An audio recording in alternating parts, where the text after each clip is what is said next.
Na hii ni mipango iliyokuwa inasukwa kwa ajili ya dabi. Yanga ana bahati sana kutocheza na Simba yani. Mara hii.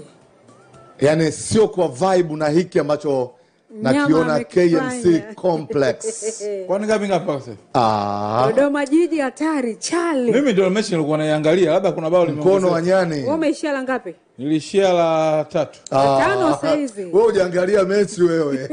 No, nimeona awali kwa mfunga mawili. 5. Wakati niko njiani sasa ndo hapo pamenipita. Sasa hivi alenifurahisha alikuwa ni Elim Panzu.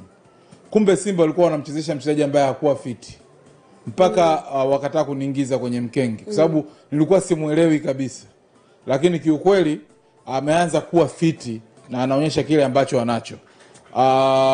Anacheza mpira wa hali ya juu.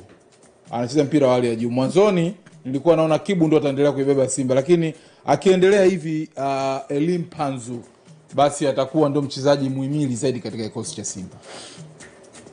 Umemsikia ndo anachosema? Nimemsikia. Mpanzu ndiye mfalme mpya wa Simba. Yeah. Unanielewa? Sio issue ya kufunga magoli tu na kuassist. Ana vurugu nyingi uwanjani ambazo kila timu ingependa kuwa naye ndani ya kikosi. Jamaa ana kasi, ana nguvu, anaweza kufunga, anaweza kuassist, ana uwezo wa kufanya vitu vingi sana ndani ya kiwanja. Lilikuwa ni swala la muda tu. Aliye msajili Mpanzu ananidai zawadi. Bonge moja la mchezaji. Huyu ndio mnyama mpya sasa. Ambaye alikuwa anatengeneza. Alafu Simba hii sasa hivi hatuhitaji kufanya mazoezi siku moja kabla ya mechi. Tunabaki tu hotelini. Mbona mapema sana Edo? Simba hii sasa hivi jinsi kwa matokeo ya leo au? Ile ya juzi tulisingizia tu masuala ya mazoezi siku moja kabla ya mechi. Simba hii inaweza kabaki hotelini na ikacheza kesho dhidi ya Yanga. Kwa hiyo tuombe mechi au? Yani bodi ya ligi kama Yanga wataridhia, maana Yanga mpaka sasa msimaone kutocheza. Hii mechi ichezwe haraka sana ya Simba na Yanga. Watu wote wawili wakiwa wa moto. Lakini msimamo wa Yanga Edo ulikuwa official. Ni official. Wametoa taarifa kabisa kwamba hawatocheza hiyo dabi. Mpaka sasa hivi hawataki tena kucheza hiyo dabi. Ndio maana nikasema juzi labda itokee simu kutoka mbali sana. Iwalazimishe Yanga kucheza, lakini msimamo wa Yanga ni kutocheza. Yanga wanaogopa dabi. Hamna kitu chochote. Kati ya Yanga na Simba nani aliogopa dabi? Yanga wanaogopa dabi.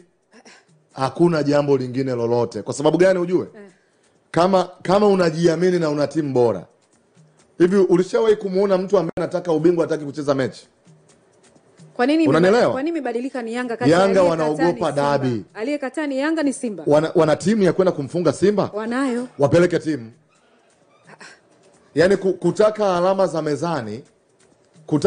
za mezani, lakini ni mambo ya kizamani. Mpira wa sasa unataka timu zicheze uwanjani. Unanielewa? Yanga wamepeleka timu uwanjani kisela tu. Yanga wamepeleka timu kisela kwa sababu tayari bodi ya ligi ilisha issue statement kwamba mechi imeahirishwa. Aliyeahirisha mechi ni bodi ya ligi ambaye ndiye msimamizi wa ligi ambayo Young Africans wanacheza. Yanga walienda uwanjani kisela. Yanga waache uoga. Bodi ya ligi ikitoa tarehe ya mechi ya dabi, Yanga apeleke timu. Aliyesema haleti timu ni Yanga. Ila jamani tukiachana na hilo. Nimesema hivi, msimamizi wa ligi ya kwetu ni bodi ya ligi.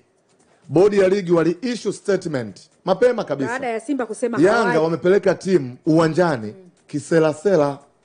Jamani tukiachana na hilo linaeleweka. Dodoma kweli inasababisha